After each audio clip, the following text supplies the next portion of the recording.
அவர் சர்வவல்ல தேவனாயிருப்பதால் வார்த்தைகள் எல்லாம் நிறைவேறும். அவர் உண்மையுள்ள தேவனாயிருப்பதால் வார்த்தைகள் ஒன்றும் தவறாதே. அவர் சர்வவல்ல தேவனாயிருப்பதால் வார்த்தைகள் எல்லாம் நிறைவேறும். அவர் உண்மையுள்ள தேவனாயிருப்பதால் வார்த்தைகள் ஒன்றும் தவறாதே.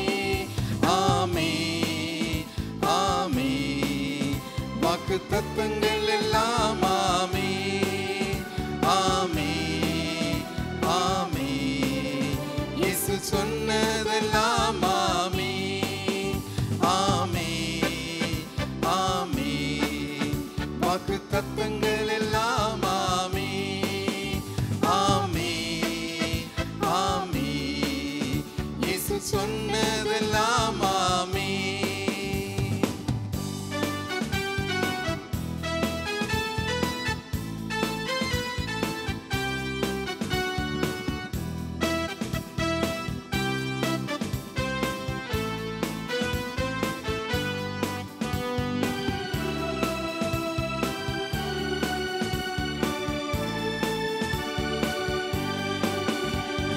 செத்து போனதா சாராளின் கர்ப்பத்தை உயிர்ப்பித்ததே அவர் சொன்ன வார்த்தையே.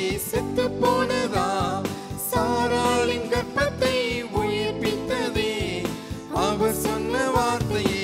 குறிப்பிட்ட காலத்திலே அவர் வார்த்தை நிறைவேறிற்றே. குறிப்பிட்ட காலத்திலே நம் வாழ்விலும் நிறைவேறுமே. ஆமே ஆமே வாக்கு தத்தங்கள் எல்லாம் ஆமே ஆமே ஆமே இயேசு சொன்னதெல்லாம் ஆமே ஆமே ஆமே வாக்கு தத்தங்கள் எல்லாம் ஆமே ஆமே ஆமே இயேசு சொன்னதெல்லாம் ஆமே.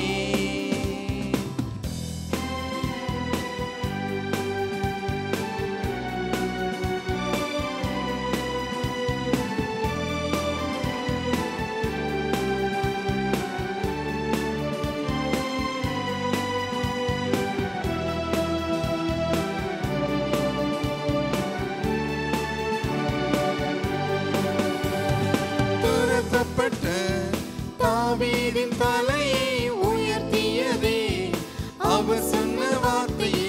துரத்தப்பட்ட தாவீதின் தலையை உயர்த்தியதே அவர் சொன்ன வார்த்தையை. குறிப்பிட்ட காலத்திலே அவர் வார்த்தை நிறைவேறிற்றே.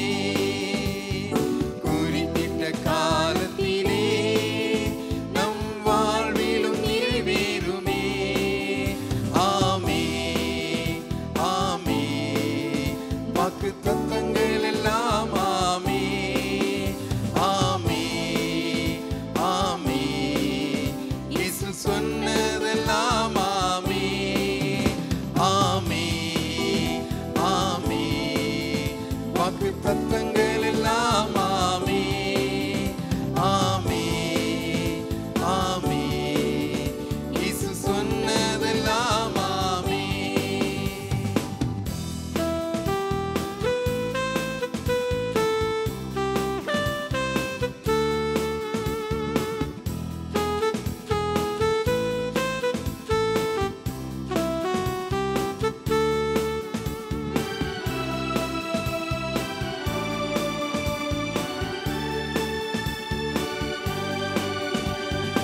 இடிக்கப்பட்ட யோசேப்பின் வாழ்வை கட்டுவித்ததே அவர் சொன்ன வார்த்தையே. இடிக்கப்பட்ட யோசேப்பின் வாழ்வை கட்டுவித்ததே அவர் சொன்ன வார்த்தையே. குறிப்பிட்ட காலத்திலே அவர் வார்த்தை நிறைவேறிற்றே. குறிப்பிட்ட காலத்திலே நம் வாழ்விலும் நிறைவேறுமே.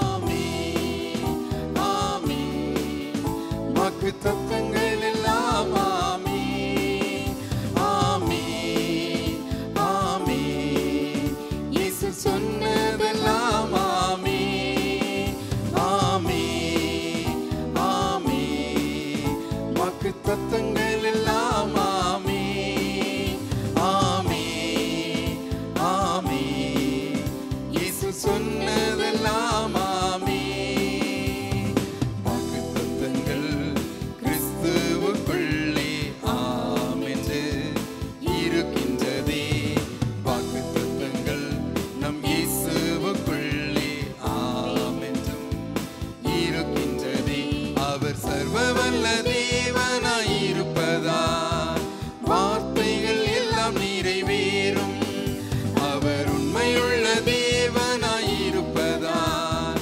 வார்த்தைகள் ஒன்றும் தவறாதே ஆமே ஆமே வாக்கு தத்தங்கள் எல்லாம் ஆமே ஆமே ஆமே இயேசு சொன்னதெல்லாம் ஆமே. இயேசு கிறிஸ்துவின் இனிய நாமத்திலே உங்கள் அனைவருக்கும் எங்களுடைய அன்பான வாழ்த்துக்கள். வாரந்தோறும் உங்கள் யாவரையும் நாங்கள் சந்திப்பதிலே மிகுந்த மகிழ்ச்சி அடைகிறோம். கர்த்தர் உங்கள் அனைவரையும் ஆசீர்வதிப்பாராக. கண்களை மூடி நாம் ஜெபிப்போம். சர்வ வல்லமையுள்ள எங்கள் தேவனாகிய கர்த்தாவே, நன்றியுள்ள உள்ளத்தோடு கூட கர்த்தருடைய நாமத்தை மகிமைப்படுத்துகிறோம். ஆண்டவரே, நீர் எப்போதும் நீர் எங்களோடு கூட இருக்கிறீர். உம்முடைய பிரசன்னத்தை எங்களுக்கு நீர் விளங்க செய்கிறீர். இப்பொழுதும் கர்த்தருடைய ஆவியானவர் எங்களோடு இடைப்படுகிறீர். உம்முடைய வார்த்தைகளை எங்களுக்கு நீர் அருள் செய்து ஆசீர்வதிக்கிறீர். உம்முடைய வார்த்தைகளை கேட்கிற அருமையான தெய்வ பிள்ளைகளை நீர் ஆசீர்வதிக்கிறீர். உமக்கே மகிமை. கோடா கோடி ஸ்தோத்திரம் ஆண்டவரே, உமக்கே ஸ்தோத்திரம். துதிகன மகிமையில் நமக்கு எடுக்கிறோம். இயேசு கிறிஸ்துவின் மூலமாய் வேண்டிக் கொள்கிறோம் பரிசுத்த பிதாவே, ஆமென். மார்க்கு சுவிசேஷம் 11ஆம் அதிகாரம் 24வது வசனம். ஆதலால் நீங்கள் ஜெபம் பண்ணும்போது எவைகளை கேட்டுக்கொள்வீர்களோ அவைகளை பெற்றுக்கொள்வோம் என்று விசுவாசியுங்கள், அப்பொழுது அவைகள் உங்களுக்கு உண்டாகும் என்று சொல்லுகிறேன். கர்த்தருடைய நாமத்துக்கு மகிமை உண்டாகட்டும். வேதத்திலே அநேக வாக்குத்தத்தங்கள் நமக்கு கொடுக்கப்பட்டிருக்கிறது. எவ்வளவோ வாக்குத்தத்தங்கள் ஆண்டவராகிய தேவன் நமக்கு அருள் செய்திருக்கிறார். நம்மை சந்தோஷப்படுத்துவதற்காக, நாம் ஆசீர்வாதமாய் இந்த உலகத்திலே வாழ்வதற்காக, இம்மைக்குரிய ஆசீர்வாதங்கள் மறுமைக்குரிய ஆசீர்வாதங்களை பெற்று வாழ கர்த்தருடைய வாக்குத்தத்தங்கள், அருமையான வாக்குத்தத்தங்கள் நமக்கு அருளப்பட்டிருக்கிறது. அதில் ஒன்று தான் இப்பொழுது நாம் வாசிக்க கேட்ட சத்திய வசனம். ஆண்டவராகிய இயேசுவே தன் வாயை திறந்து சொன்ன வார்த்தைகள் தான் மத்தேயு, மார்க்கு, லூக்கா, யோவான் சுவிசேஷங்கள். இப்பொழுது நம்ம வாசித்த சத்திய வசனம், நீங்கள் ஜெபம் பண்ணும் போது எவைகளை கேட்டுக்கொள்ளுவீர்களோ அவைகளை பெற்றுக்கொள்ளுவோம் என்று விசுவாசியுங்கள், அப்பொழுது அவைகள் உங்களுக்கு உண்டாகும் என்று சொல்லுகிறேன் என்று கர்த்தர் சொன்னார். ஆண்டவராகிய இயேசு கிறிஸ்து சொல்லுகிறார். அவர் தன் வாயை திறந்து என்ன சொல்லுகிறாரோ அது அப்படியே நடக்கும். நான் உங்களுக்கு சொல்லுகிறேன் என்கிறார். வேதத்தில் பார்க்கலாம், அவர் சொல்ல ஆகும், அவர் கட்டளையிட நிற்கும் என்று சங்கீதம் 33:9 சொல்லப்பட்டிருக்கும். அவர் சொல்ல ஆகும். அவர் என்ன சொல்லுறாரோ அது அப்படியே நடக்கும், நடக்காமல் போகாது. ஏனென்றால் அவர் பொய் சொல்லுவதற்கு மனிதன் அல்ல, மனம் மாறுவதற்கு மனுபுத்திரனும் அல்ல என்று வேதத்தில் எழுதப்பட்டிருக்கிறது. என்னாகமம் 23:19. அவர் பொய் சொல்ல மாட்டார். மனுஷன்தான் இதை நான் செய்கிறேன், இதை நான் கொடுக்கிறேன் என்றெல்லாம் சொல்லுவான். உதவி செய்கிறேன், நன்மை செய்கிறேன் என்றெல்லாம் சொல்லிட்டு ஏமாற்றுவாங்க. உலகத்தில் எவ்வளோ ஏமாற்றங்கள், பொய்யான காரியங்களை நம்ம உலகத்தில் பார்க்குறோம். எத்தனை மனிதர்கள் வாழ்க்கையில் ஏமாந்து போகிறாங்க. மனிதனுடைய பொய்யான வாக்குறுதிகள், வார்த்தைகள், அதை நம்பி நஷ்டங்கள், கஷ்டங்கள், உயிர் சேதங்களே உலகத்தில் உண்டாகிறதை பார்க்கிறோம். நம்முடைய தேவனாகிய கர்த்தர் அப்படி அல்ல. அவர் பொய் சொல்லுவதற்கு மனிதன் அல்ல, மனிதன் தான் பொய் சொல்லுவான். மனம் மாறுவதற்கு மனு புத்திரனும் அல்ல. சொல்லிட்டு அப்படி மனசு மாறிக்கிற மாட்டார். அப்போ நான் சொன்னேன், ஆனால் இப்போ என்னால் செய்ய முடியாது என்று மனம் மாறுவதற்கு மனு புத்திரனும் அல்ல, மனுஷன்தான் அப்படி மாறுவான். ஆனால் ஆண்டவராகிய இயேசு கிறிஸ்து இங்கே சொல்லுகிறார், நான் உங்களுக்கு சொல்லுகிறேன், அது உங்களுக்கு உண்டாகும் என்று நான் உங்களுக்கு சொல்லுகிறேன் என்றார். நீங்கள் ஜெபம் பண்ணும்போது எவைகளை கேட்டுக்கொள்வீர்களோ அவைகளை பெற்றுக்கொள்வோம் என்று விசுவாசியுங்கள், அப்பொழுது அவைகள் உங்களுக்கு உண்டாகும் என்று உங்களுக்கு சொல்லுகிறேன். கர்த்தரோட வார்த்தை. அவர் சொல்லுகிறார், நமக்கு இந்த வார்த்தையை சொல்லுகிறார். ஆண்டவராகிய இயேசு கிறிஸ்து இந்த உலகத்தில் 33.5 வருடம் வாழ்ந்தாலும் 3.5 வருடம் அவர் ஊழியம் செய்திருக்கிறார். அவருடைய ஊழிய நாட்களிலே பட்டணங்கள் தோறும், கிராமங்கள் தோறும் சுற்றி நடந்து வியாதியஸ்தரை குணப்படுத்தி, மரித்து போனவங்களை உயிரோடு எழுப்பி நன்மை செய்கிறவராகவே சுற்றி திரிந்தார் என்று வேதத்தில் பார்க்கிறோம். எத்தனையோ வியாதியஸ்தரை அவர் குணப்படுத்தினார். அப்படிதான் ஒரு நாளிலே ஒரு திமிர்வாதக்காரனை 4 பேர் தூக்கி கொண்டு வராங்க. ஜனக்கூட்டம். ஆகவே கூரையை பிரித்து அப்படியே அவனை அப்படியே கீழே இயேசு கிறிஸ்து கிட்ட அப்படியே இறக்குறாங்க.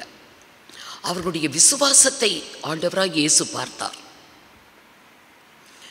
ஆகவே அந்த திமிர்வாதக்காரனை பார்த்து, மனுஷனே, உன் பாவங்கள் உனக்கு மன்னிக்கப்பட்டது என்றார். அங்கே இருந்த வேத பாரகர், பரிசேயர், பாவங்களை மன்னிக்க இவர் யாரு? தேவன் ஒருவரே பாவங்களை மன்னிக்கிறவர். அப்படி இருக்க தேவ தூஷணம் சொல்லுகிறாள் என்று தங்களுக்குள்ள முறுமுறுத்தாங்க, நினைக்கிறாங்க. கர்த்தர் அதை அறிந்து அவர் சொல்லுவார். லூக்கா சுவிசேஷம் 5ஆம் அதிகாரம் 24, 25 வசனங்களை வாசிங்க. பூமியிலே பாவங்களை மன்னிக்க மனுஷகுமாரனுக்கு அதிகாரம் உண்டு என்பதை நீங்கள் அறிய வேண்டும் என்று சொல்லி திமிர்வாதக்காரனை நோக்கி நீ எழுந்து உன் படுக்கையை எடுத்துக்கொண்டு உன் வீட்டுக்கு போ என்று உனக்கு சொல்லுகிறேன் உனக்கு நான் சொல்லுகிறேன் என்று சொன்னார். உன் படுக்கையை எடுத்துக்கொண்டு உன் வீட்டுக்கு போ. நீ எழுந்து வீட்டுக்கு போ. பாவ மன்னிப்பு. அந்த முந்தின வசனத்தை பார்க்கும்போது 23வது வசனத்தில் இவங்கெல்லாம் முறுமுறுக்கிறாங்களே. அப்போ கர்த்தர் ஒரு கேள்வி கேட்பார். 23 வசிங்க. உன் பாவங்கள் உனக்கு மன்னிக்கப்பட்டது என்று சொல்லுவதோ எழுந்து நடவென்று சொல்வதோ எது எளிது? வியாதியஸ்தனா வந்திருக்கிறான், அவனுக்கு சுகம் வேண்டும், சொஸ்தமாக வேண்டும், அதுக்கு தான் வந்திருக்கிறாங்க. குணமடைவாயாக, சுகமடைவாயாக என்று சொல்லுவார் என்று எதிர்பார்த்தாங்க. ஆனால் இவரோ உன் பாவங்கள் உனக்கு மன்னிக்கப்பட்டது என்றார். அவங்களாம் இப்படி யோசிக்கிறாங்க, பாவங்களை மன்னிக்கவர் யார்? அதுக்கு ஒரு கேள்வி கேட்டார். உன் பாவங்கள் உனக்கு மன்னிக்கப்பட்டது என்று சொல்வதோ எழுந்து நட என்று சொல்லுவதோ எது எளிது? ஆண்டவராய் இயேசுவுக்கு எழுந்து நட என்று சொல்வது மிக மிக மிக எளிது. அவர் சொன்ன நடந்துடும். ஆனால் பாவங்கள் மன்னிக்கப்படுகிறது என்பது மிக கடினமான ஒரு காரியம். பழைய ஏற்பாட்டின் காலத்தில் பாவ மன்னிப்பை பெறுவதற்கு ஜனங்க எவ்வளோ பாடுபட்டாங்க. எத்தனை மிருகங்களை கொண்டு வந்து பலி செலுத்தினாங்க. ரத்தம் சிந்தப்பட்டு ஒரு தற்காலிக பாவ மன்னிப்பை பெற்றாங்க. இன்னும் பாவ மன்னிப்புக்கு பொன் வெள்ளியெல்லாம் கொண்டு வந்து காணிக்கையை படைத்தாங்க. அப்படிதான் அந்த பாவ மன்னிப்பு. ஆனால் அது நிரந்தரம் அல்ல, அது ஒரு தற்காலிகம். ஆனால் இப்பொழுது இயேசு சொல்லுகிறார், உன் பாவங்கள் உனக்கு மன்னிக்கப்பட்டது என்பது இது நிரந்தரம். புதிய ஏற்பாட்டில் பாவ மன்னிப்பு, மீட்பு, ஆத்தும ரட்சிப்பு இது நித்தியமானது. பழைய ஏற்பாட்டில் அது நிரந்தரமற்றது. அதனால தான் இயேசு தேவனே மனிதனாய் இயேசு என்ற நாமத்தில் வெளிப்பட்டார். இப்போ கேட்டார், பாவங்கள் மன்னிக்கப்பட்டது என்று சொல்வதோ எழுந்து நட என்று சொல்லுவதோ எது எளிது? எழுந்து நட என்று சொல்கிறது எளிதுதான். பாவ மன்னிப்பு கிடைப்பது எத்தனை ஒரு அருமையானது. கிடைக்கக்கூடாத ஒன்று, நிரந்தரமான ஒரு விடுதலை கிடைக்கிறது. பாவங்கள் மன்னிக்கப்பட்டாலே வியாதிகள், ரோகங்கள் எல்லாம் குணமடையும். இப்பொழுது அந்த மனிதனை பார்த்து கர்த்தர் சொன்னார், நீ எழுந்து உன் படுக்கையை எடுத்துக்கொண்டு உன் வீட்டுக்கு போ என்றார். உடனே அவன் என்ன செய்தான்? எழுந்து நடந்து தன் வீட்டுக்கு போய்விட்டான். எழுந்து உன் படுக்கையை எடுத்துக்கொண்டு நடந்து உன் வீட்டுக்கு போய் என்று உனக்கு சொல்லுகிறேன். கர்த்தர் சொன்னார், கர்த்தர் சொல்லுகிறார். கர்த்தர் சொல்லும் பொழுது அது அப்படியே நடக்குது. அதே மாதிரி தான் நாயின் ஊருக்கு அந்த வாசல் கிட்ட அவர் போகிறாரு. அங்கே ஒரு வாலிபன் மரித்தவனை பாடையில் கொண்டுட்டு வராங்க. அவன் தாய்க்கு அவன் ஒரே பிள்ளை, வாலிப வயதில் மரிச்சிட்டான். அவனுக்கு தகப்பன் இல்லை. தாய் ஒரு கைம்பெண் அழுது கொண்டு வருகிறாள். இயேசு கிறிஸ்து அதை பார்த்த பொழுது மனதுருகினார். அந்த ஸ்திரீயை பார்த்து, ஸ்திரீயே அழாதே என்று மனதுருகி அவளை பார்த்து சொல்லி பாடையை தொட்டு, வாலிபனே எழுந்திரு என்று உனக்கு சொல்லுகிறேன் என்றார். அப்படியே அவன் எழுந்து உட்கார்ந்து பேச துவங்கினான் என்று வேதத்தில் எழுதியிருக்கு. லூக்கா சுவிசேஷம் 7ஆம் அதிகாரம் 13-15 வரைக்கும் பார்த்தா, எழுந்திரு என்று உனக்கு சொல்லுகிறேன். 14 வாசிங்க. கிட்ட வந்து பாடையை தொட்டார். அதை சுமந்தவர்கள் நின்றார்கள். அப்பொழுது அவர் வாலிபனே எழுந்திரு என்று உனக்கு சொல்லுகிறேன் என்றார்.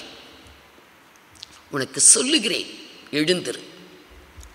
உடனே அவன் எழுந்து அவன் பேச துவங்கினான் அப்படின்னு போட்டு. இப்படியே சுவிசேஷங்களில் கர்த்தர் செய்த அற்புதங்களை பார்க்கலாம்.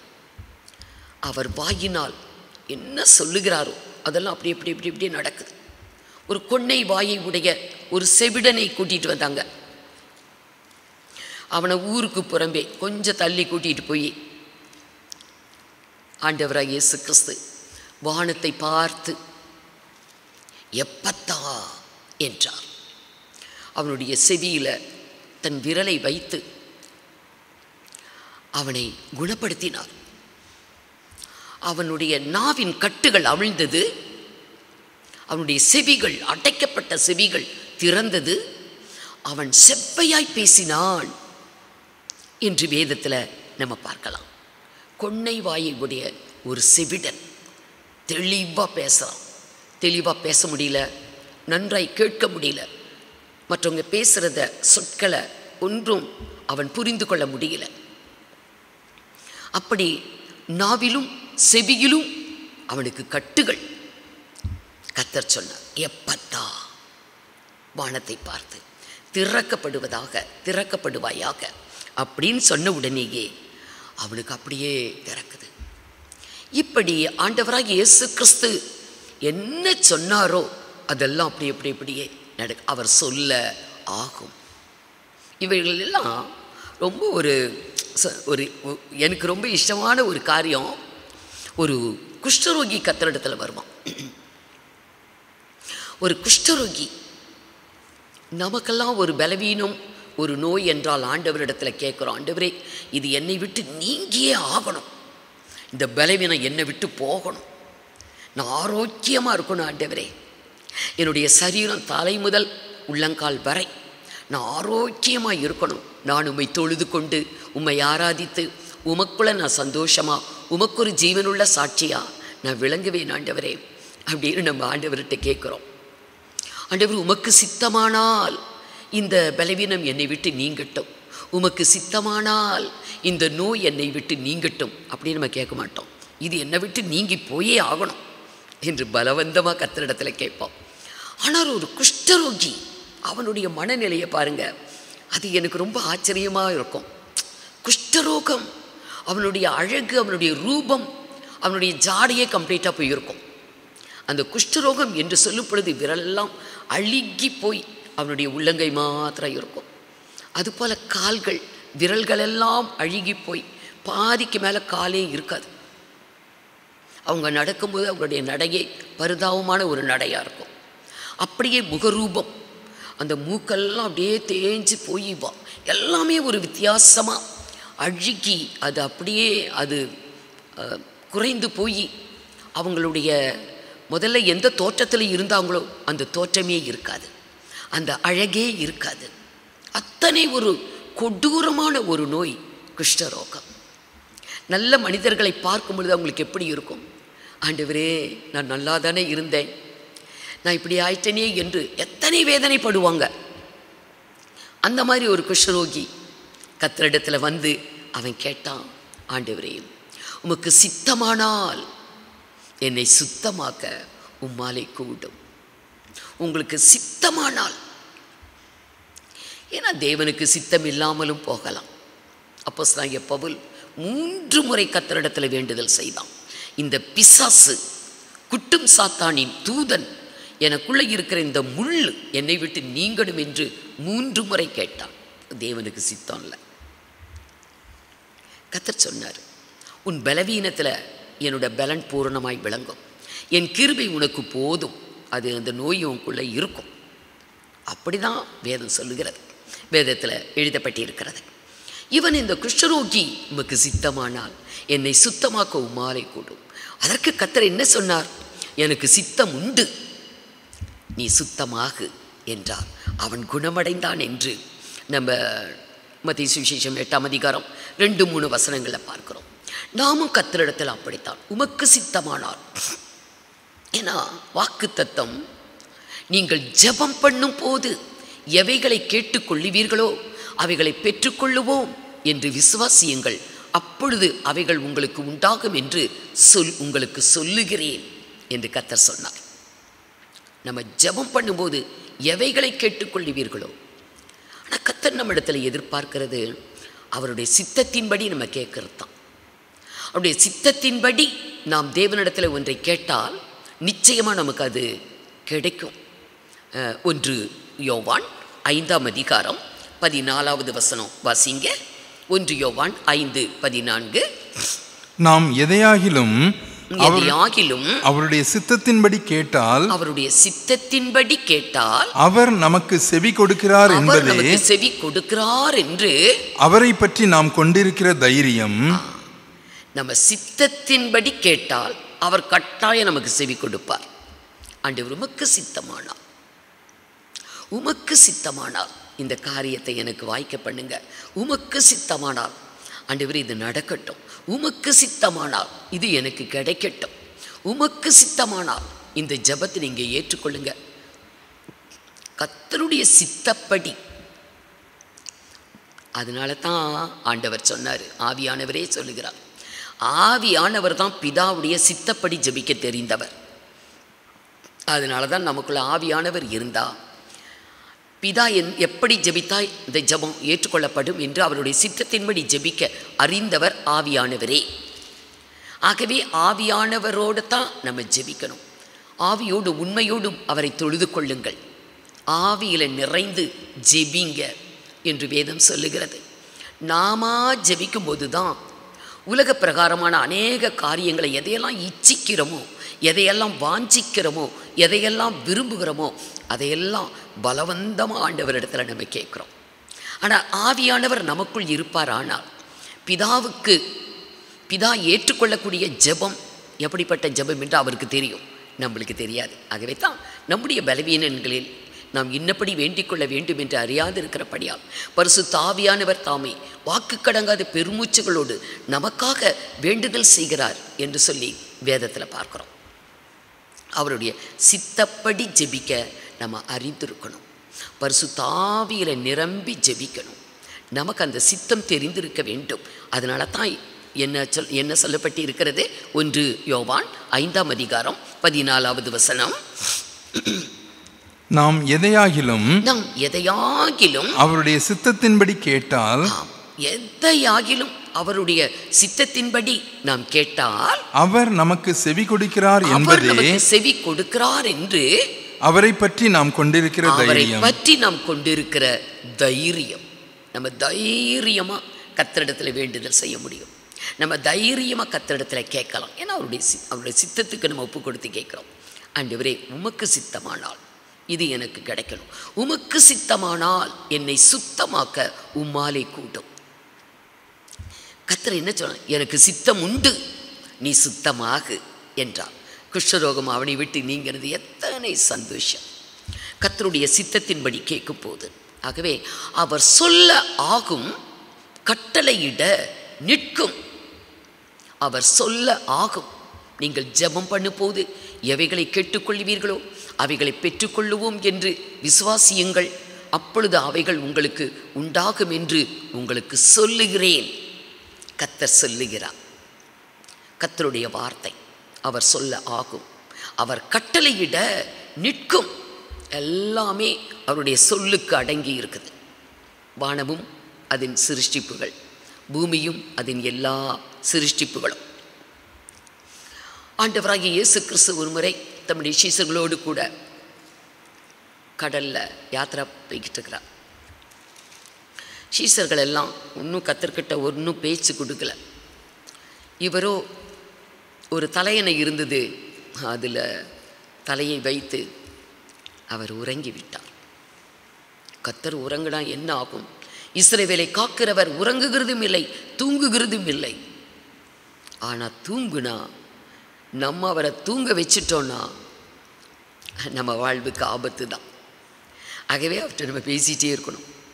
இவங்க யாரும் பேசலை, இவர் பேசாமல் தூங்கிட்டார். ஒரு பயங்கரமான ஒரு பலத்த சுழல் காற்று கடலிலே உண்டானது. இவர்கள் போய்கொண்டிருக்கிற படகு அலைக்கழிக்கப்பட்டது. படகுக்குள்ளே தண்ணியே வர ஆரம்பிச்சிருச்சு.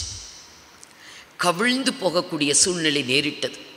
இத்தனைக்கும் வாழ்நாளெல்லாம் அவங்க கடலுக்குள்ளே மீன் பிடிக்கக்கூடிய அனுபவம் உள்ளவங்க, கடல் யாத்திரை செய்து நல்லாவே பழக்கப்பட்டவங்க. அலறாங்க, ஆண்டவரே, எங்களை குறித்து உமக்கு கவலை இல்லையா என்று சீசர்கள் அலறினார்கள். உடனே இயேசு கிறிஸ்து எழுந்து என்ன செய்தார்? மார்க்கு சுவிசேஷம் 7ஆம் அதிகாரம் 37, 38, 39 3 வசனங்களை வாசிங்க. அப்பொழுது பலத்த சுழல் காற்று உண்டாகி படகு நிரம்பத்தக்கதாக அலைகள் அதன் மேல் மோதிற்று. அலைகள் தண்ணி வந்து மோதுது. கப்பலின் பின்னணியத்தில் அவர் தலையணையை வைத்து நித்திரையாயிருந்தார். அவர்கள் அவரை எழுப்பி போதகரே, நாங்கள் மடிந்து போகிறது உமக்கு கவலை இல்லையா என்றார்கள். நாங்கள் மடிந்து போறோமே, நாங்கள் சாகுறோம், செத்து போயிட்டு இருக்கிறோம், உங்களுக்கு எங்களை பற்றி கவலை இல்லையா? நிம்மதியாக தூங்கிட்டு இருக்கிறீங்களே என்று இவர்கள் கேட்டார்கள். அடுத்து அவர் எழுந்து காற்றை அதட்டி கடலை பார்த்து இறையாதே என்று அமைதலாயிரு என்றார். காற்றை பார்த்து இறையாதே, கடலை பார்த்து அமைதியாயிரு, கட்டளையிட்டார். இறையாதே, அமைதலாயிரு என்று காற்றுக்கும் கடலுக்கும் கட்டளையிட்டார். அவர் கட்டளையிட நிற்கும், அவர் சொல்ல ஆகும், அவர் கட்டளையிட நிற்கும். உடனே காற்று அமர்ந்தது, கடலும் அமர்ந்தது. சீசர்கள் பயந்துட்டாங்க. இவர் யாரா இருக்கும்? தன்னோடு கூட இருக்கிற இயேசு கிறிஸ்துவை அவர்கள் அறிய வேண்டிய முறைப்படி இன்னும் அறிந்து கொள்ளவில்லை. ஆகவே இயேசு அமர்ந்த உடனே ஏன் பயப்பட்டீங்க, ஏன் உங்களுக்கு விசுவாசம் இல்லாமல் போயிற்று என்று கேட்டார். அவங்க பேசிக்கிறாங்க, இவர் யார், யாரோ, கடலும் காற்றும் இவர் சொல்லுக்கு கீழ்ப்படுகிறதே, இவர் யார், இவர் யாரோ என்று அங்கே அவங்க சொல்லுகிறதை பார்க்கிறோம். ஆண்டவராகிய இயேசு கிறிஸ்து அவருடைய பெயரே ஆமேன் என்பதுதான். அவருடைய வாக்குத்தத்தங்கள் ஆமென்றும் ஆமேனும் என்றும் இருக்கிறது. ஆண்டவராக இயேசுவும் ஆமென்றும் ஆமேன் என்று தான் இருக்கிறார். அப்போஸ்தலனாகிய பவுல் கொரிந்து சபைக்கு எழுதுவார், அவருடைய வாக்குத்தத்தங்கள் ஆமென்றும் அல்ல என்றும் இராமல் ஆமென்றே இருக்கிறது. அவர் ஆமென்றும் ஆமேன் என்றும் இருக்கிறார். அவர் எப்பை ஆமேன், அப்படியே நீங்கள் கேட்டுக்கொண்டபடியே, நீங்கள் விரும்புகிறபடியே ஆமேன். சபைக்கு எழுதும் போது ஆண்டவர் இயேசு கிறிஸ்து சபைக்கு பேசுவார். வெளிப்படுத்தல் 3ஆம் அதிகாரம் 14வது வசனத்தில் சபையோடு பேசும்போது சபைக்கு அவர் சொல்லுகிறார். 3:14 லவோதிக்கேயா சபையின் தூதனுக்கு, லவோதிக்கேயா சபையின் தூதனுக்கு நீ எழுத வேண்டியது என்னவெனில், உண்மையும் சத்தியமுள்ள சாட்சியும் தேவனுடைய சிருஷ்டிக்கு ஆதியுமாய் இருக்கிற ஆமென் என்கிறவர் சொல்லுகிறதாவது. சபையோடு கர்த்தர் பேசுகிறார், சபைக்கு கர்த்தர் பேசுகிறார். லவோதிக்கேயா என்ற இடத்துல இருக்கிற பரிசுத்தவான்களுக்கு கர்த்தர் பேசுகிறார். கர்த்தர் தன்னை எப்படி சொன்னார்? ஆமேன் என்கிறவர் சொல்லுகிறதாவது. அவருடைய பெயர் ஆமேன். அவர் என்ன சொல்லுறாரோ அது அப்படியே நடக்கும். அவருக்கு சித்தமானவருடைய கரத்தினால் வாய்க்கும். அவர் சொல்ல ஆகும், அவர் கட்டளையிட நிற்கும். இப்போ கர்த்தர் நமக்கு தந்த ஒரு வாக்குத்தத்தம், நீங்கள் ஜெபம் பண்ணும் போது எவைகளை கேட்டுக்கொள்ளுவீர்களோ அவைகளை பெற்றுக்கொள்ளுவோம் என்று விசுவாசியுங்கள், அப்பொழுது அவைகள் உங்களுக்கு உண்டாகும் என்று சொல்லுகிறேன். கர்த்தர் சொல்லுகிறார். கர்த்தர் சொன்னது தான். அவருடைய வார்த்தை ஆமேன், அவரும் ஆமேன். ஆமென்றும் அல்ல என்றும் இராமல். ஒரு டைமில் ஆமேன் ஆம் அப்படின்னு சொல்லிட்டு அப்புறம் அல்ல அப்படின்னு சொல்லுகிறவர் அல்ல. ஏன்னா 2 கொரிந்தியர் 1ஆம் அதிகாரம் 18வது வசனத்திலிருந்து பார்க்கும் பொழுது அங்கே ஆவியானவர் பவுலை கொண்டு சொல்லுகிறார். 2 கொரிந்தியர் 1ஆம் அதிகாரம் 18லிருந்து பாருங்க. நாங்கள் உங்களுக்கு சொன்ன வார்த்தை, நான் உங்களுக்கு சொன்ன வார்த்தை ஆம் அல்ல என்று இருக்கவில்லை. ஆமா, சரி ஆமேன் என்றும் அப்புறம் இல்லை இல்லை இல்லை முடியாது. அப்படி என்றும் அல்ல, ஆம் என்றும் அல்ல என்றும் இராமல், அதற்கு உண்மையுள்ள தேவனே சாட்சி, என்னாலும் சில்வானுவினாலும் தீமோத்தேயுவினாலும் உங்களுக்குள்ளே பிரசங்கிக்கப்பட்ட தேவகுமாரனாகிய இயேசு கிறிஸ்துவும் ஆம் என்றும் அல்ல என்றும் இராமல் ஆமென்றே இருக்கிறார். ஆமென்றே இருக்கிறார். ஆமேன். ஆம் என்றாலும் ஆமேன் என்றாலும் ஒன்றுதான். ஆம் என்றும் ஆமேன் என்றும் இருக்கிறார். அவருடைய நாமம் ஆமேன் என்கிறவர் சபைக்கு சொல்லுகிறார். லவோதிக்கேயா சபைக்கு ஆமேன் என்கிறவர் சொல்லுகிறதாவது கர்த்தர் ஆமேன் என்று இருக்கிறார். ஆகவே நீங்கள் ஜெபம் பண்ணும் பொழுது எவைகளை கேட்டுக்கொள்வீர்களோ அவைகளை பெற்றுக்கொள்ளுவோம் என்று நீங்கள் விசுவாசியுங்கள், அப்பொழுது அவைகள் உங்களுக்கு உண்டாகும் என்று சொல்லுகிறேன் என்று கர்த்தர் சொல்லுகிறார். ஆகவே நம்ம ஜெபம் பண்ணும்போது எதை கேட்குறோம்? நம்முடைய வாழ்வுக்கு தேவையான எல்லாத்தையும் கேட்குறோம். இம்மைக்குரிய காரியங்கள், ஆவிக்குரிய காரியங்கள் எல்லாவற்றையும் நம்ம கர்த்தரிடத்தில் நமக்கு எதெல்லாம் தேவையோ, ஆண்டவரே உமக்கு சித்தமானால் அதெல்லாம் எனக்கு தாங்க என்று நம்ம கர்த்தரிடத்தில் கேட்கும்.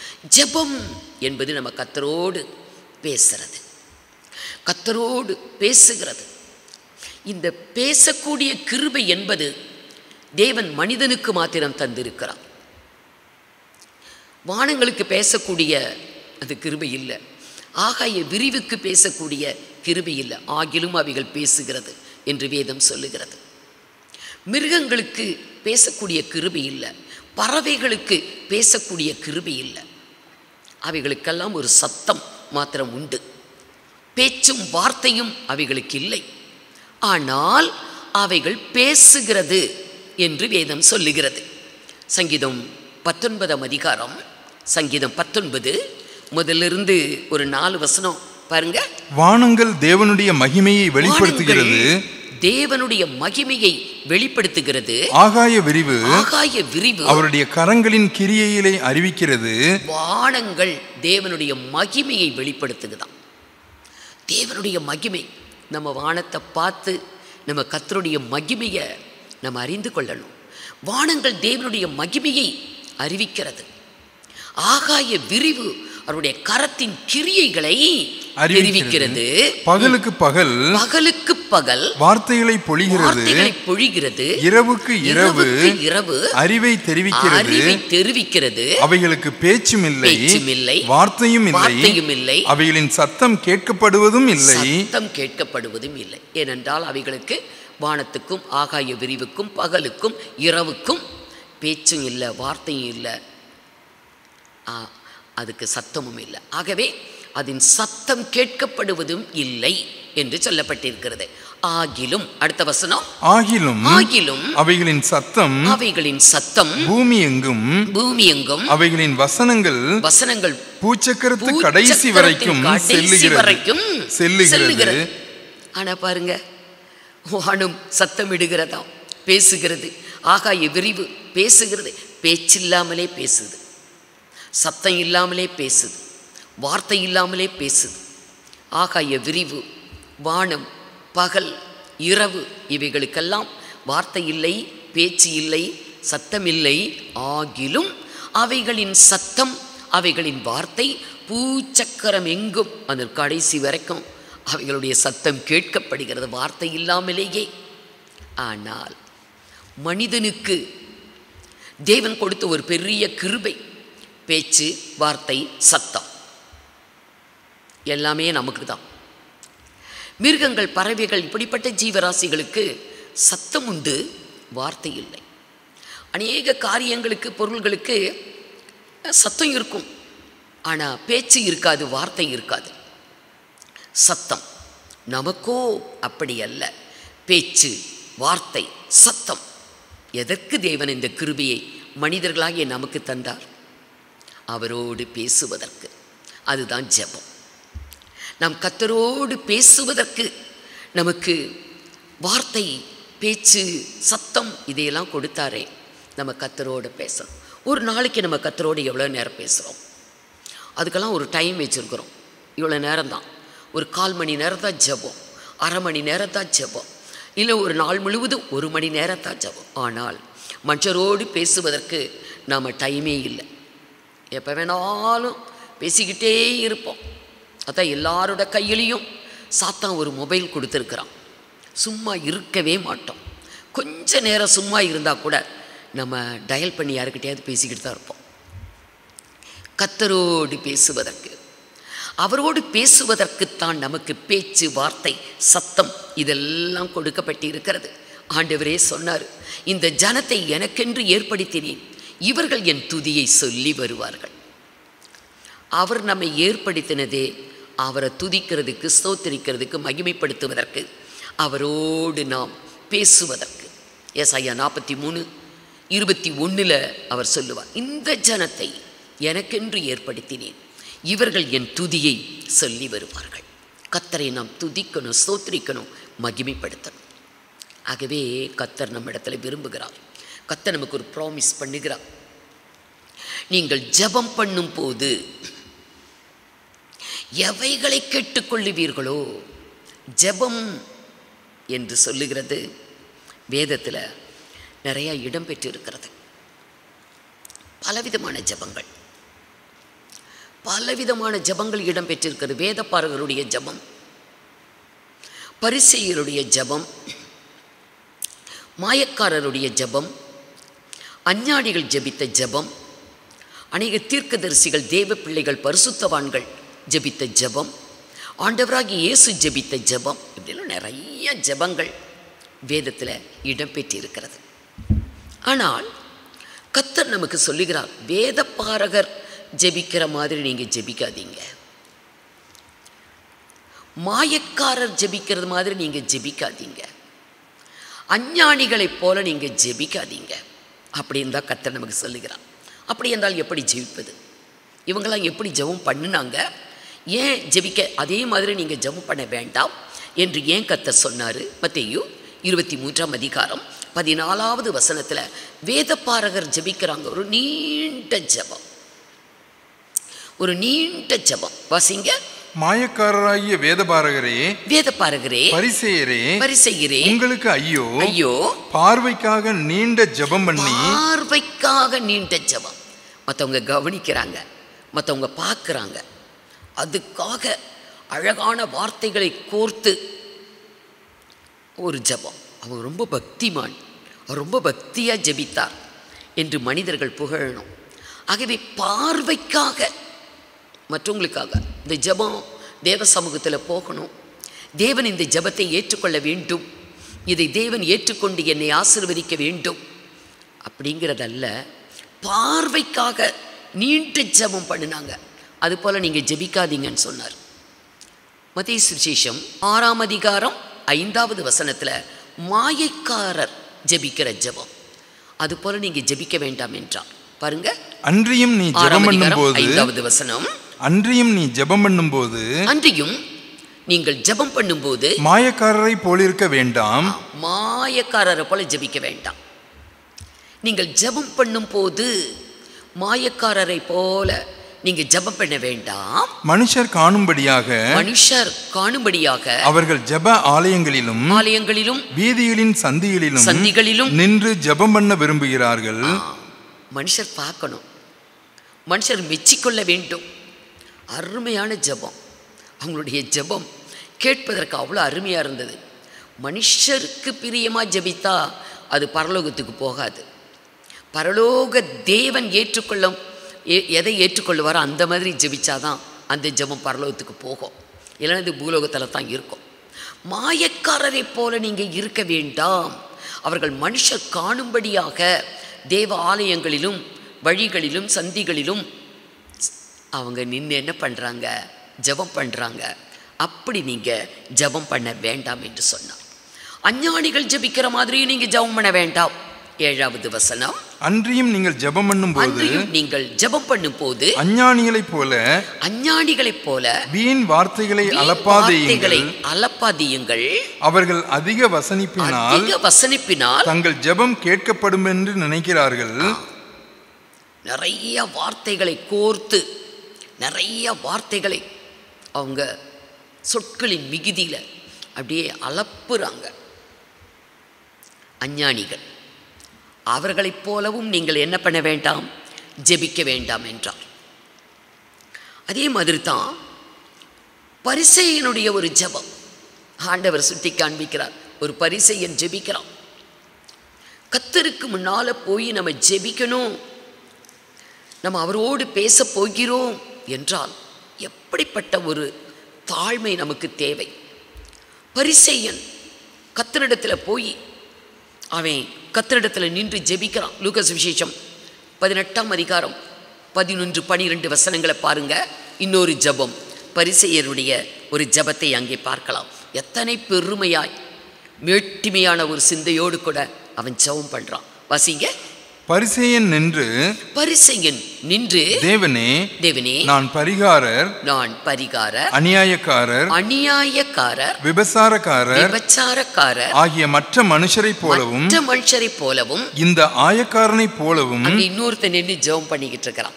கொஞ்சம் தூரத்தில் கேட்டுக்கிட்ட நின்று அவன் ஜெபம் பண்ணுறான். ஆலயத்துக்குள்ளே வர்றதுக்கே அருகதையற்றவன் என்று தன்னை நினைத்து தூரத்தில் நின்று ஒரு ஆயக்காரன் ஜெபிக்கிறான். அந்த ஆயக்காரனை போலவும் இராததினால் உம்மை ஸ்தோத்திரிக்கிறேன், அதுக்காக ஸ்தோத்திரம் பண்றான். நான் பாவியாய் இராமல் நான் ஒரு பரிசுத்தவானாக ஒரு நீதிமானாய் இருக்கிறதுனால உமக்கு ஸ்தோத்திரம் அப்படின்னு ஜெபம் பண்ணான். அடுத்து என்ன சொன்னா? வாரத்தில் 2 தரம் உபவாசிக்கிறேன். வாரத்தில், அதெல்லாம் உண்மைதான். அவன் அப்படி சொல்லுறதெல்லாம் உண்மைதான். வாரத்தில் 2 முறை உபவாசிக்கிறேன், என் சம்பாத்தியத்தில் எல்லாம் தசமபாகம் செலுத்தி வருகிறேன் என்று, தசம 10% தசமபாகம் செலுத்துகிறேன் என்று தனக்குள்ளே ஜெபம் பண்ணினான். அதையும் வாய் விட்டு அல்ல, மனதில் தான் நினைக்கிறான். தனக்குள்ளே ஜெபம் பண்ணினான். அந்த ஜெபம் வரும்போது ஒரு பரிசுத்தவானாதான் வந்தான்.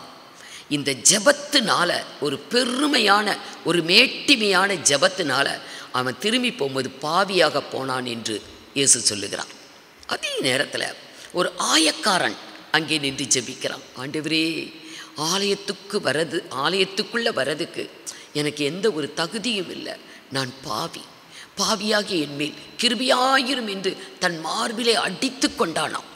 அதே அதிகாரம் 18ஆம் அதிகாரம் லூக்கா 13-14 வசனங்களை பார்க்கும் பொழுது அவன் எப்படி தன்னை தாழ்த்துகிறான். ஆயக்காரன் வாசிங்க. ஆயக்காரன் தூரத்திலே நின்று தன் கண்களையும் வானத்திற்கு ஏறெடுக்க துணியாமல் தன் மார்பிலே அடித்துக்கொண்டு தேவனே பாவியாகிய என்மேல் கிருபையாயிரும் என்றான். போதும். ஆண்டவர் சொன்னார், அவனல்ல இவனே நீதிமானாய் போனான். பாவியாய் வந்தவன் நீதிமானாய் போனான், பரிசுத்தவானாய் வந்தவன் பாவியாய் போனான். ஜெபந்தான் காரணம். எப்படி ஜெபிக்க வேண்டும்? தேவ சமூகத்தில் வந்தா நம்மை தாழ்த்தி தான் ஜெபிக்கணும். இன்னைக்கு ஒரு பரிசுத்த ஜீவியம் என்பதும் கர்த்தர் கொடுத்தது தான். அதை குறித்து பெருமையா எண்ணுவதில் ஒன்றுமே இல்லை. கர்த்தர்கிட்டயே வந்து பெருமையா பேசுகிறான். இன்னைக்கு பாருங்க, அவன் பாவியானான். கர்த்தரிடத்தில் ஜெபிக்கும் பொழுது, ஏன்னா பேச்சு, வார்த்தை, சத்தம் எல்லாவற்றையும் தேவன் மனிதனுக்கு தந்திருக்கிறார் அவரோடு பேசுவதற்கு. அதுதான் ஜெபமே. ஜெபம். எத்தனை பரிசுத்தவான்கள், எத்தனை தேவ பிள்ளைகள் கர்த்தரை நோக்கி ஜெபித்து ஒரு அருமையான ஜெபம் வேதத்தில் இடம்பெற்றிருக்கிறது பாருங்க. நெகேமியா 9ஆம் அதிகாரம் 5-6 வசனங்கள். பின்பு லேவியரான யெசுவா, கத்மியேல், பானி, ஆசாப்நெயா, செரேபியா, ஒதியா, செபனியா, பெத்தகியா என்பவர்கள் ஜனங்களை பார்த்து, நீங்கள் எழுந்திருந்து அனாதியாய் என்றென்றைக்கும் இருக்கிற உங்கள் தேவனாகிய கர்த்தரை ஸ்தோத்திரியுங்கள் என்று சொல்லி, கர்த்தரை நோக்கி, எந்த ஸ்துதி ஸ்தோத்திரத்திற்கும் மேலான உம்முடைய மகிமையுள்ள நாமத்திற்கு ஸ்தோத்திரம் உண்டாவதாக. நீர் ஒருவரே கர்த்தர். நீர் வானங்களையும் வானாதி வானங்களையும் அவைகளுடைய சர்வ சேனைகளையும் பூமியையும் அதிலுள்ள எல்லாவற்றையும் சமுத்திரங்களையும் அவைகளிலுள்ள எல்லாவற்றையும் உண்டாக்கினீர். அவைகளையெல்லாம் நீர் காப்பாற்றுகிறீர். வான சேனைகள் உம்மை பணிந்து கொள்கிறது. போதும். கர்த்தரை எப்படி புகழ்றாங்க? தேவனாகிய கர்த்தரை உயர்த்தி மேன்மைப்படுத்தி அவருடைய கரத்தின் கிரியைகள், அவருடைய வல்லமையை சொல்லி புகழ்ந்து ஜெபிக்கிறாங்க. தேவ ஜனங்கள், ஆசாரியர்கள் எழுந்து நின்று கர்த்தரை மகிமைப்படுத்தினாங்க. அப்படியே தாவீதை பார்க்கலாம். தாவீது கர்த்தரை மகிமைப்படுத்துவான். ஜெபிக்கும் பொழுது அவன் கர்த்தரை நோக்கி அவன் ஜெபிப்பான் பாருங்க. 18ஆம் சங்கீதத்தில், என் பலனாகிய கர்த்தாவே, நான் உம்மில் அன்பு கூறுவேன். நீரே என் தேவன், நீர் என்னுடைய ரட்சிப்பு, நீர் என் கோட்டை, என் கன்மலை, என் உயர்ந்த அடைக்கலம் என்றெல்லாம் என்னுடைய தேவன், என்னுடைய கோட்டை, என்னுடைய அடைக்கலம், என்னுடைய கன்மலை என்று கர்த்தரை புகழ்ந்து துதிக்கி பாத்திரராகிய கர்த்தரை நான் ஸ்தோத்திரிப்பேன் என்று சொல்லி கர்த்தரை புகழ்ந்து அவன் அப்படி ஜெபிக்க ஆரம்பிப்பான். ஒரு நெருக்கத்துக்குள்ள சுற்றிலும் மரணம் அவனை சூழ்ந்திருக்கிறது 4 பக்கமும். அந்த மரணக்கட்டுக்குள்ள மரண கண்ணி, மரணக்கட்டு, துர்ச்சன பிரபாகம், பாதாளத்தின் இடுக்கண் இப்படி சூழ்ந்திருக்கக்கூடிய ஒரு நேரத்தில் கர்த்தரை நோக்கி அவன் அபயம் இடுகிறான்.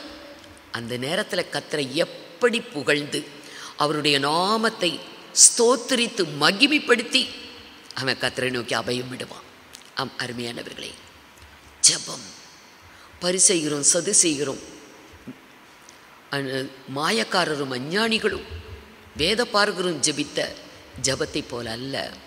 கர்த்தருடைய தாசர்கள் பரிசுத்தவான்கள் எப்படி ஜெபித்தார்கள் என்று அந்த மாதிரி தான் நம்ம கர்த்தரை நோக்கி நம்ம ஜெபிக்கணும். ஆகவே ஆண்டவர் சொல்லுகிறார், நீங்கள் ஜெபம் பண்ணும் போது எவைகளை கேட்டுக்கொள்ளுவீர்களோ அவைகளை பெற்றுக்கொள்ளுவோம் என்று விசுவாசிங்க. அப்பொழுது அவைகள் உங்களுக்கு உண்டாகும் என்று உங்களுக்கு சொல்லுகிறேன். நம்முடைய ஜெபத்தில் விசுவாசமும் இருக்கணும். அவரை மகிமைப்படுத்தி போற்றி உயர்த்தி அவரை ஸ்தோத்தரித்து நாம் ஜெபிக்க வேண்டும். நம்முடைய வேண்டுதல்கள் விண்ணப்பங்களை ஸ்தோத்திரத்தோடு கர்த்தருக்கு செலுத்த வேண்டும். அப்படி நம்முடைய வேண்டுதல்கள் விண்ணப்பங்களை நாம் ஏறெடுக்கும் பொழுது நாம் அதை விசுவாசிக்கணும். நான் கர்த்தரிடத்தில் கேட்டுக்கொண்ட காரியத்தை நான் பெற்றுக்கொண்டேன், நான் அதை அடைந்து விட்டேன் என்று விசுவாசியுங்க. அப்பொழுது அவைகள் உங்களுக்கு உண்டாகும் என்று சொல்லுகிறேன் என்று கர்த்தர் சொல்லுகிறார். ஏனென்றால் நம்முடைய கிறிஸ்தவ ஜீவியம் என்பது கண்ணில் பார்த்து நம்ம நடக்கலை. பரலோகத்தை பார்த்ததில்லை, ஆண்டவராய் இயேசுவை பார்த்ததில்லை இல்லை. அதனால தான் பவுல் எழுதுகிறார் 2 கொரிந்தியர் 5ஆம் அதிகாரம் 6வது வசனத்தில், நாம் தரிசித்து அல்ல, நாம் விசுவாசித்து நடக்கிறோம். தரிசித்து அல்ல, நம்ம கண்ணில் பார்த்து அல்ல, விசுவாசிக்கிறோம். விசுவாசித்து நாம் நடக்கிறோம். ஆகவே விசுவாசம் இல்லாமல் தேவனுக்கு பிரியமாயிருப்பது கூடாத காரியம். தேவன் ஒருவர் உண்டு என்று விசுவாசிக்க வேண்டும். அவரை தேடுகிறவர்களுக்கு அவர் பலன் அளிக்கிறார் என்று விசுவாசிக்க வேண்டும் என்று வேதம் சொல்லுகிறது. எபிரேயர் 11:6 வாசிங்க. 11:6. விசுவாசம் இல்லாமல் தேவனுக்கு பிரியமாயிருப்பது கூடாத காரியம். விசுவாசம் இல்லாமல் நம்ம கர்த்தருக்கு பிரியமாய் இருக்கவே முடியாது. எப்படி விசுவாசிக்க வேண்டும்? ஏனென்றால் தேவனிடத்தில் சேருகிறவன் அவர் உண்டென்றும் அவர் தம்மை தேடுகிறவர்களுக்கு பலன் அளிக்கிறவர் என்று விசுவாசிக்க வேண்டும். ஆண்டவர் சொன்னாரு, விருதாவாக என்னை தேடுங்கள் என்று நான் உங்களுக்கு சொல்லவில்லை. தேடுகிறவனுக்கு நிச்சயம் பலன் உண்டு. தேடுங்கள், அப்பொழுது கண்டடைவீர்கள் என்றுதான் சொன்னார். ஆகவே தேடுகிறவனுக்கு பலன் உண்டு. ஆகவே தேடுறமா கர்த்தர விசுவாசத்தோட, எவ்வளவேனும் சந்தேகப்படக்கூடாது. யாக்கோபு தன் நிருபத்தில் எழுதுவார், சந்தேகப்படுகிறவன் காற்றினால் அலைசடிப்படக்கூடிய கடலின் அலைக்கு ஒப்பாயிருக்கிறான். ஆகவே சந்தேகப்படுகிறவன் கர்த்தரிடத்தில் எதையும் கேட்டு பெற்றுக்கொள்ளலாம் என்று நினையாதிருப்பானாக. இருமன உள்ளவன் தன் வழிகளிலெல்லாம் நிலையற்றவன். 2 மனசு, கிடைக்கும் அப்புறம் பார்த்தா கிடைக்காது. ஜெபத்தை ஆண்டவர் கேட்டார், அப்புறம் பார்த்தா கேட்டாரோ என்னவோ தெரியலையே என்று நமக்கு ஒரு இருமனதாக இருக்குது. அப்படி அல்ல, விசுவாசத்தோட ஆண்டவராக இயேசு ஒரு மகனுக்கு பிசாசு பிடிச்சு அந்த பிசாசு அப்பப்போ தண்ணீர்லையும் நெருப்பலையும் தள்ளீரும். அவன் ஆண்டவரிடத்தில் வந்து அழுவான், என் மகனுக்கு உதவி செய்யுங்க, உங்களால் முடிஞ்ச உதவியை செய்யுங்கன்னு கெஞ்சுவான். அப்போ கர்த்தர் சொல்லுவார், விசுவாசிக்க கூடுமானால் ஆகும், விசுவாசிக்கிறவனுக்கு எல்லாம் கூடும். அவன் அழுவான், விசுவாசிக்கிறேன் ஆண்டவரே, ஆகிலும் என்னுடைய அவிசுவாசம் நீங்கும்படி எனக்கு உதவி செய்யும் என்று அழுவான். விசுவாசிக்கிறவனுக்கு தான் நடக்கும், விசுவாசிக்கிறவனுக்கு தான் அது கூடும். ஆகவே லூக்கா 1:45 விசுவாசித்தவளை பாக்கியவதி, கர்த்தரால் அவளுக்கு சொல்லப்பட்டவைகள் நடக்கும். வாசிங்க, லூக்கா 1:45. விசுவாசித்தவளே பாக்கியவதி, கர்த்தராலே அவளுக்கு சொல்லப்பட்டவைகள் நிறைவேறும் என்றால் கர்த்தர் என்ன சொல்றாரோ அது நடக்கும். நமக்கு என்ன சொன்னாரு? நீங்கள் ஜெபம் பண்ணும் பொழுது எவைகளை கேட்டுக்கொள்ளுவீர்களோ அவைகளை பெற்றுக்கொள்ளுவோம் என்று விசுவாசியுங்கள், அப்பொழுது அவைகள் உங்களுக்கு உண்டாகும் என்று கர்த்தர் சொல்லுகிறார். நமக்கு சொன்ன காரியம் நடக்கும். கர்த்தரால் அவளுக்கு சொல்லப்பட்டவைகள் நிறைவேறும். மரியாளுக்கு நடந்தது, எலிசபெத்துக்கு நடந்தது, அநேக பக்தர்களுக்கு ஆண்டவர் சொன்னது நடந்தது. நமக்கும் கர்த்தர் சொல்லுகிறார், விசுவாசத்தோடு நீ ஜெபம் பண்ணு, நீ கேட்குற காரியத்தை பெற்றுக்கொள்வாய். தேவனாகிய கர்த்தர் ஒரு நாளிலே ஆபிரகாமை பார்த்து, பிள்ளை இல்லாத காலகட்டத்தில் அநேக ஜாதிகளுக்கு உன்னை தகப்பனாக்கினேன், ஆகவே உன் பேர் இனி ஆபிராம் என்று இராமல் ஆபிரகாம், உன்னிலே பல ஜாதிகள், பலத்த ஜாதிகள் உண்டாகும், பலிக்கு பெருக செய்வேன், உன்னிலிருந்து ராஜாக்கள் வருவாங்க என்று ஒரு காலத்தில் சொன்னார். வாசிங்க, ஆதியாகமம் 17:5-6. இனி உன் பேர் இனி உன் பெயர் ஆபிரகாம் எனப்படாமல் நான் உன்னை திரளான ஜாதிகளுக்கு தகப்பனாக ஏற்படுத்தினபடியால் உன் பெயர் ஆபிரகாம் எனப்படும். உன்னை மிகவும் அதிகமாய் பலுக பண்ணி உன்னிலே ஜாதிகளை உண்டாக்குவேன். உன்னிடத்திலிருந்து ராஜாக்கள் தோன்றுவார்கள். 8வது வசனம். நீ பரதேசியாய் தங்கி வருகிற கானான் தேசம் முழுவதையும் உனக்கும் உனக்கு பின்வரும் உன் சந்ததிக்கும் நித்திய சுதந்திரமாக கொடுத்து நான் அவர்களுக்கு தேவனாயிருப்பேன் என்றார். பிள்ளை இல்லை, ஆனா அப்படிப்பட்ட ஒரு மனிதனை பார்த்து கர்த்தர் சொன்ன வார்த்தை, உன்னை திரளான ஜாதிகளுக்கு தகப்பனாய் உன்னை ஏற்படுத்தினேன். பரதேசியாய் நீ வாழ்ந்து கொண்டிருக்கிற இந்த கானான் தேசத்தை உனக்கும் உன் சந்ததிக்கும் என்றென்றைக்கும் சுதந்திரமா நான் அதை கொடுக்கிறேன். விசுவாசித்தான். அதைத்தான் அப்போஸ்தலனாகிய பவுல் ரோமர் சபைக்கு சொல்லும் பொழுது ரோமர் 4ஆம் அதிகாரம் 17வது வசனத்தில் அவன் அந்த வார்த்தையை விசுவாசித்தான். கர்த்தருடைய வார்த்தையை அப்படியே நம்பினான், விசுவாசித்தான். வாசிங்க 17. அநேக ஜாதிகளுக்கு உன்னை தகப்பனாக ஏற்படுத்தினேன் என்று எழுதியிருக்கிறபடி ஆபிரகாமுக்கு சொன்னபடி அவன் தேவனை விசுவாசித்தானோ, எழுதியிருக்கிறபடி அவன் தான் விசுவாசித்தவருமாய் அப்படியே விசுவாசிக்கிறான். கர்த்தர் சொன்ன வார்த்தையை பிள்ளை இல்லாத காலத்தில் அநேக ஜாதிகளுக்கு என்னை தகப்பனாய் தேவன் ஏற்படுத்தி வைத்திருக்கிறார். நிச்சயம் தேவன் எனக்கு சந்ததியை கொடுக்கிறார், தேசத்தையும் கொடுக்கிறார் என்று விசுவாசித்தான். தான் விசுவாசித்தவருமாய் மரித்தோரை உயிர்ப்பித்து, அந்த தேவன் யார்? மரித்தோரை உயிர்ப்பிக்கிற தேவன். மரித்தோரை உயிர்ப்பித்து இல்லாதவைகளை இருக்கிறவைகளைப் போல அழைக்கிறவருமாகிய தேவன். நம்முடைய தேவன் எப்படிப்பட்டவர்? மரித்தோரை உயிர்ப்பிக்கிறவர் நம்முடைய தேவனாகிய கர்த்தர். இல்லாதவைகளை இருக்கிறவைகளைப் போல அழைக்கிற கர்த்தருக்கு முன்பாக அவன் எல்லா ஜாதிகளுக்கும் தகப்பனானான். வாசிங்க. இல்லாதவைகளை இருக்கிறவைகளைப் போல அழைக்கிறவருமாய் இருக்கிற தேவனுக்கு முன்பாக நம் எல்லாருக்கும் தகப்பனானான். எல்லாருக்கும் அவன் தகப்பனானான். விசுவாசத்தினால தான். யூதர்களுக்கு மாத்திரமல்ல, இஸ்லாமியர்களுக்கு மாத்திரமல்ல, கிறிஸ்தவர்களுக்கும் எல்லாருக்குமே அவன் தகப்பன். எல்லாருக்கும் தகப்பன் தான். ஆபிரகாம் விசுவாசித்தான். ஈசாக்கை தேவன் கொடுத்தார். எல்லாரும் இன்றைக்கு ஆபிரகாம், உங்கள் தகப்பனாகிய ஆபிரகாமை நோக்கி பாருங்கள், தாயாகிய சாராளை நோக்கி பாருங்கள் என்று வேதம் சொல்லுது. விசுவாச மார்க்கத்தார் அனைவரும் ஆபிரகாமின் பிள்ளைகள் என்று வேதம் சொல்லுகிறது. விசுவாசத்தினால பெரிய பெரிய காரியங்கள். ஆகவே நம்முடைய கிறிஸ்தவ ஜீவியத்தின் அடிப்படை விசுவாசம். விசுவாசம் இல்லாமல் எதுவுமே இல்லை. விசுவாசிக்கணும். ஆண்டவருடைய வார்த்தை, நீங்கள் ஜெபம் பண்ணும் பொழுது எவைகளை கேட்டுக்கொள்ளுவீர்களோ அவைகளை பெற்றுக்கொள்வோம் என்று விசுவாசியுங்க. அப்பொழுது அவைகள் உங்களுக்கு உண்டாகும் என்று உங்களுக்கு சொல்லுகிறேன். பூமிக்குரிய ஆசீர்வாதங்களா, நன்மைகளா, காரியங்களா, ஆவிக்குரிய ஆசீர்வாதங்களா, மேன்மையானவைகளா, எதை வேணாலும் தேவனிடத்தில் கேட்டு பெற்றுக்கொள்ளலாம். நம்ம விசுவாசத்தோடு நான் அதை பெற்றுக்கொண்டே என்று விசுவாசிக்கும் பொழுது கர்த்தர் எல்லாவற்றையும் நமக்கு அருள வல்லவராயிருக்கிறார். நம்முடைய விசுவாசம் எப்படி, நம்முடைய ஜெபம் எப்படி, நம்மை நாமே கொஞ்சம் சிந்தித்து பார்ப்போம். தேவனாகிய கர்த்தர் உங்கள் அனைவரையும் ஆசீர்வதிப்பாராக. கண்களை மூடி நாம் ஜெபிப்போம். எங்களை நேசிக்கிற நல்ல ஆண்டவரே, நீர் கொடுத்த இந்த நாளுக்காக நன்றி செலுத்துகிறோம். இப்பொழுதும் கூட சத்திய வேதத்திலிருந்து ஆண்டவரே வசனங்களை தியானிக்க நீர் எங்களுக்கு கிருபை செய்தீங்கப்பா.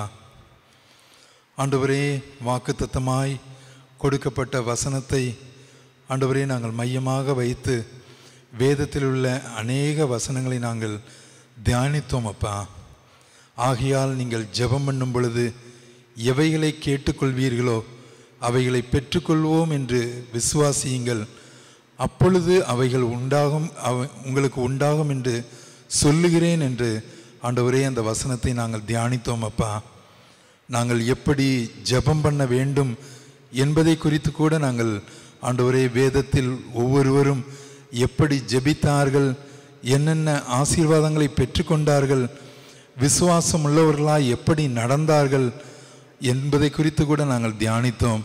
ஆண்டவரே, நாங்கள் அஞ்ஞானிகளைப் போல அதிக வசனிப்பினால் நாங்கள் அலப்பாதபடிக்கு, ஆண்டவரே, பரிசேயனைப் போல நாங்கள் எங்களை பெருமைப்படுத்தாதபடிக்கு, ஆண்டவரே, மாயக்காரரை போல நாங்கள் வீதிகளிலும், ஆண்டவரே, எங்களுக்கு பெருமை வேண்டும் என்று சொல்லி ஜெபிக்காதபடி, ஆண்டவரே, அந்த ஆயக்காரனை போல எங்களை தாழ்த்தி நாங்கள் எங்களை உம்மிடத்தில் ஒப்பு கொடுத்து, ஆண்டவரே, ஜெபிக்க, ஆண்டவரே, எங்கள் ஒவ்வொருவருக்கும் கிருபை செய்யணுமாறு ஜெபிக்கிறோம்.